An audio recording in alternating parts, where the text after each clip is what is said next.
What's up, Star Wars fans? Today I want to talk about The Mandalorian Season 3 ending, and more specifically why I think Bo-Katan will die by the end of this season. Now, yesterday's episode, Chapter 22 of Season 3, really divided the fandom on whether it was a solid episode or just a horrendous one. And hey, in this episode, Jon Favreau, Dave Filoni, the creators behind The Mandalorian, while they tried some new things, and anytime you try new things, there's going to be some people that love it, and others that hate it. Whether it was the feel and look of Plaisir 15, this planet in the Outer Rim, or the celebrity cameos throughout this episode, I mean, like I said, some people hated it and some loved it. And truly, I think that just comes down to personal preference. But there was something about this episode and this season in general that is undeniable. And that is that Season 3 of The Mandalorian, while it's included way more of Bo-Katan and Din Djarin than it has of Din Djarin and Little Grogu. I mean, I discussed this in my preview video for Chapter 22, that I thought there was a real possibility that Din Djarin and Grogu would go out on their own while Bo-Katan was out recruiting the Mandalorians. It made a lot of sense to me because we haven't seen much of that father-son relationship between Din and Little Grogu. And I totally get that this show has to evolve and change, but with such a large break between Season 2 and 3, I think most fans were just wanting to get back to that relationship of Din Djarin and Little Grogu. And instead, the alternative has been a lot of Bo-Katan and Din Djarin, with honestly Bo-Katan taking the lead in a lot of those situations. And I gotta say, I love Bo-Katan, the character. I love Katie Sackhoff in live action as Bo-Katan. It's all awesome. But if you look back at Season 2 of The Mandalorian, the great thing was that we got Bo-Katan, then we got Ahsoka, we also got Boba Fett, as well as Fennec Shan. So at the very least, you can say that there's been a lot less variety this season, and a whole lot more Bo-Katan. And as I was reading the variety of comments that were coming in of my review of Chapter 22, I had to stop and think, why are Dave and John doing this? Why is Bo-Katan having such a major role in this season? And the best speculation I could come up with is that Bo-Katan is going to die. I mean, Bo-Katan is the key right now for bringing the Mandalorians together, so that they can take back Mandalore from the Empire, or at least get started trying. It certainly wouldn't have been believable if Din Djarin had waved around the Darksaber and Axe Wolves and all of the Night Owls and other Mandalorians had just followed him into combat to take back Mandalore. No, it's much more convincing that the former leader of the Night Owls and these Mandalorians, Bo-Katan, well, she's the one to receive the Darksaber. Yes, on a technicality, but the entire point here is that it's way more believable that Bo-Katan is the one to bring the Mandalorians together. That was never going to be Din Djarin's job. And so once Bo-Katan has brought the Mandalorians together, she of course is going to be the one to lead the charge and take back Mandalore. And even though we haven't seen any Imperials on Mandalore, I'm assuming Moff Gideon is back in charge of the Imperial Remnant, and he's going to be the one trying to stop the Mandalorians. And so it makes a lot of sense that we see a rematch between Moff Gideon and Bo-Katan, a one-on-one battle, which Bo-Katan loses once again.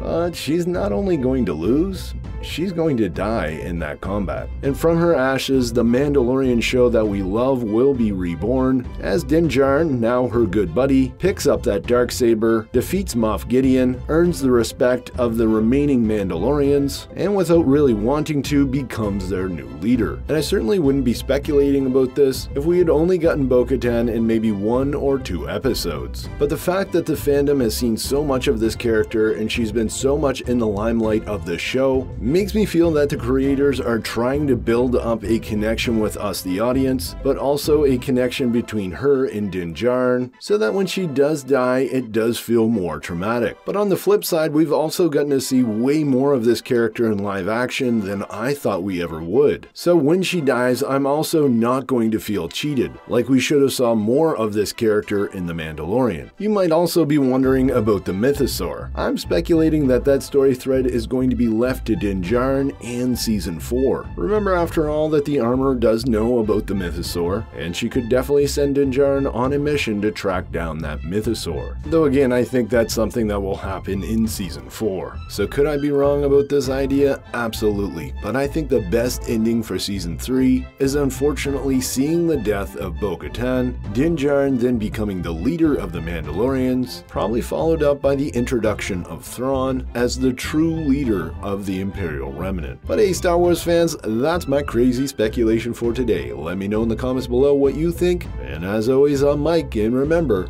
the Force will be with you always.